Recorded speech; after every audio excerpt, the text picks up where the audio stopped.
So this is the most basic version of the exercise, which is also the one that I always start with. I really like to find and activate these muscles before moving on to a more advanced version. So you're going to take your fingertips and find your hip bones. So just these pointy, bony bits here. And then we're going to slide our fingers just inside, slightly towards the belly button, into the soft stuff in there. So these are the muscles, the sheet of muscles that we want to feel activate. So we're going to get down on the floor. And you can actually add a little pillow under your back, or just imagine that you have one there, or a folded towel. And we're going to take our fingers, put them in the soft bits, and then on an exhale, imagine that we're using these muscles to flatten our low back down a little bit. So our belly button is flattening down towards our spine. So here we go, breath in. And then on a big sigh out, we want to feel something activate under our fingertips. And then release everything. So just play around with that a couple of times.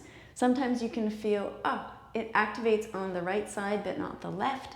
Just start by making that initial sort of brain-body contact, because sometimes these muscles are so lost in space, we haven't used them in years.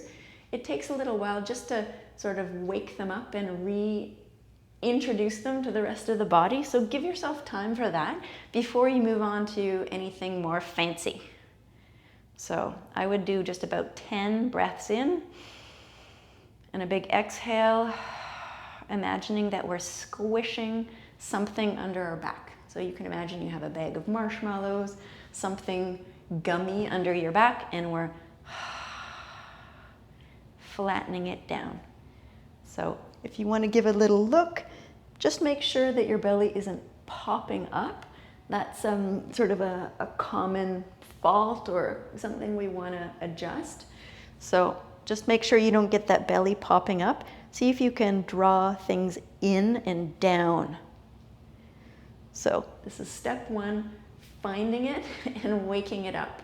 You can do it for about a minute. You can take a breath in, exhale, flatten that bag of marshmallows under your back, hold for a couple of seconds, check that there's actually contraction activation happening there. Relax everything, start again. Just keep going like that for about a minute, waking these sleepy guys up. So from here, we're going to move on to the sort of gradually more and more advanced versions, but don't be shy to stay here as long as you want and just keep doing variations of this one. This is where I start myself. All right, I'll see you in the next one.